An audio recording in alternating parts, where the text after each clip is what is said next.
Hello, my name is Jack, and my partners are Samantha, Sarah, Christopher, and Amanda. And this is our presentation on the Global Superstore Marketing Campaign. The agenda we will follow today will begin with background overview, and then we'll follow with data description, methods, findings, and recommendations. To start off, for the background overview, the Global Superstore has very high sales levels. However, they have inadequate sales analysis, and because of this, they do not have the market share that they could have. In order to increase the efficiency of their marketing and their company, the customer and product information must be analyzed, in addition to other information. The full information list is as follows, which is order data, shipping information, customer information, product information, and financial information, all of which have a few metrics of their own. Next, we will talk about data description. So we chose to use Global Superstore's dataset. In this dataset, we can see the details of products and consumers who bought the products all through online orders. The data is from a span of 4 years, January 2011 until January 2015. There's over 51,000 online orders to look at, and there's also 24 columns with different attributes pertaining to the different details on each order. Below there's a little snippet of the data, and it shows how many, each of the columns and everything. Here's just a little bit more detail on the different columns there were. There were 24, and we just split them up into 5 basic categories so you can see what it covers. It covers order data with the order ID, date and priority. There's the shipping information, which includes the shipping date, the shipping mode and cost. There's the customer information, which includes their name, the location, and the market or region and segment they're from.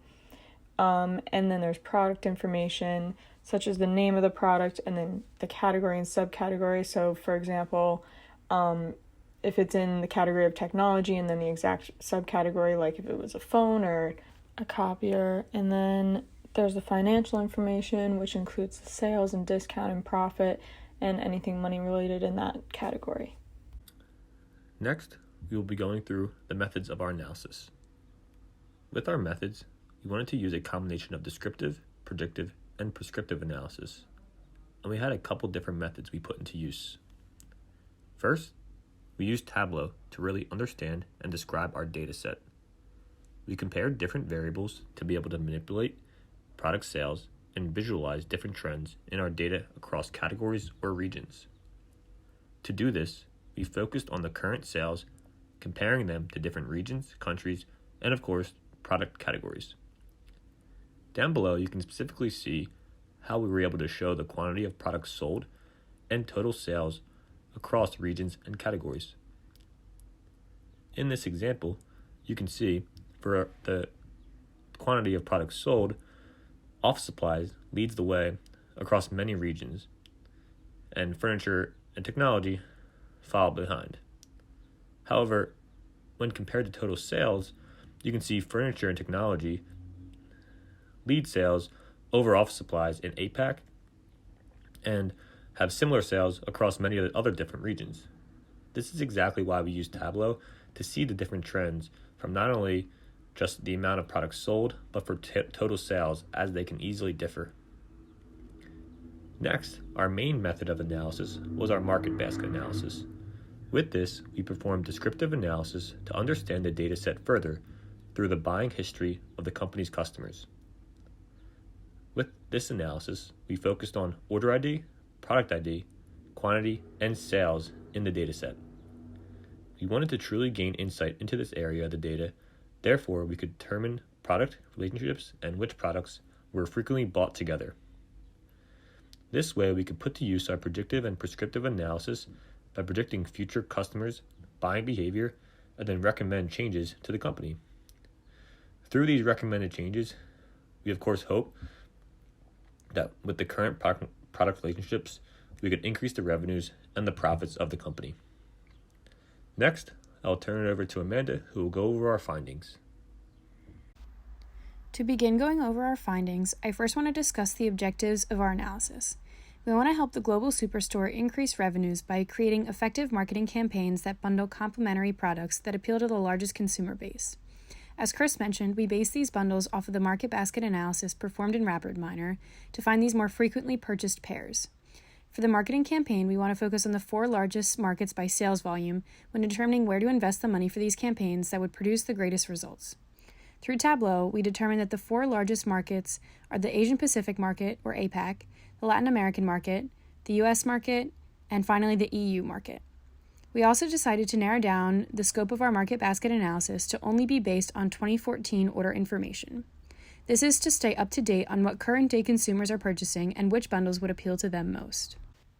Based on our market basket analysis of the 2014 Asian Pacific market, we found that there were 10 different product associations recommended by RapidMiner. Of these 10, there were 4 different product pairs that we believe are strong contenders for marketing campaign bundles. In the 2014 Latin American market, there was only 1 product association found, but we believe that this bundle would also find great success from being marketed as complementary products. In the US market, there were 11 product associations found. Of these, we believe that there were 4 unique pairs that would be great contenders to include in the marketing campaign. And lastly, in the EU market, there were 35 different product associations found. However, we believe only 5 of those are worth including in the campaign. After performing this market basket analysis for these 4 markets, we decided to do a deeper dive into some of the trends across our findings. We did this to get a better gauge of which bundles would be the most successful. Based on the 57 product pairs recommended throughout the different markets, we found that 79% of these bundle recommendations came from the office supplies product category. The only other product category that had recommended associations between 2 products was technology. This made up the other 21%. This leads us to believe that focusing our marketing campaign on the office supply product segment would probably lead to the best results. An additional metric we wanted to take a closer look at is what consumer markets were the most frequent during the year 2014 in each of the different markets.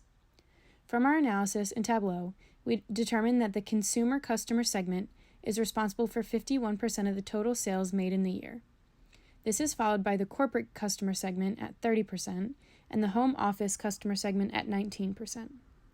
From this, we determined that it would be best for us to focus on pushing our marketing campaign to the consumer customer segment.